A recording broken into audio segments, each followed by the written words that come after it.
झारखंड के सरायकेला जिला के गम्हरिया थाना अंतर्गत टायो कॉलोनी में मंगलवार की शाम एक ऐसी घटना घटी जिसने मानवीय संवेदनाओं को झकझोर कर रख दिया है। एक सन की बेटे ने अपने ही पिता की धारदार हथियार दावली से हमला कर नृशंस हत्या कर दी। घटना की सूचना मिलते ही पूरे इलाके में दहशत का माहौल है। यह लोमहर्षक कांड टाइयो कॉलोनी के फ्लैट संख्या GF2 में शाम करीब 4 से 5 बजे के बीच हुआ। मृतक की पहचान 55 वर्षीय रामनाथ दास के रूप में हुई है। वे गम्हरिया स्थित टिस्को ग्रोथ शॉप के कर्मचारी थे और हाल ही में उन्होंने ये सस लिया था। पुलिस जब सूचना पाकर मौके पर पहुंची तो कमरे के अंदर का दृश्य देखकर अनुभवी अधिकारी भी सन्न रह गए।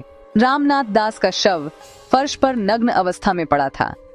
आरोपी पुत्र मनसा दास ने हैवानियत की सारी हदें पार कर दी थीं।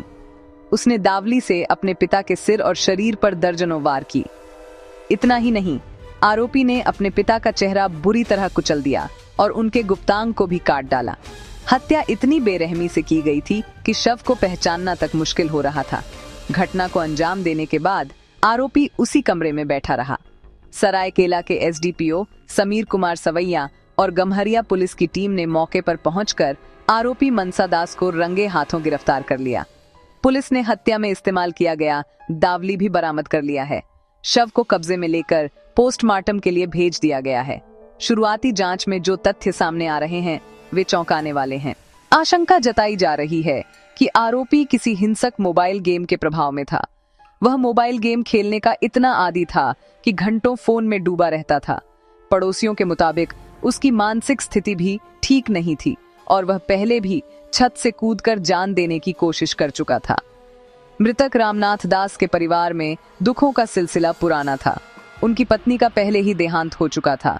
बेटी की शादी हो चुकी थी। आरोपी बेटे मनसा की भी शादी हुई थी, लेकिन उसके उग्र व्यवहार के कारण उसकी पत्नी उसे छोड़कर अलग रहने लगी थी। फ्लैट में पिता पुत्र अकेले रहते थे। अक्सर दोनों के बीच विवाद होता था, लेकिन किसी ने नहीं सोचा था कि यह विवाद इतने भयावह अंजाम तक पहुंचेगा। यहाँ ये टायो कॉलोनी में प्रेमानाथ दास रहते थे, जिनकी उम्र लगभग 55 वर्ष है और टायो का ही एम्प्लॉय थे। आज शाम लगभग 4:45 से उनके बेटे द्वारा उनकी हत्या कर दी गई है। अभी उनका बेटा कुछ बोलने की स्थिति में नहीं है, इसलिए हत्या का कारण अभी स्पष्ट नहीं है और जब वो बोलने की स्थिति में होगा, कुछ पूछताछ हो पाएगी, तभी ही हत्या का कारण स्पष्ट हो पाएगा।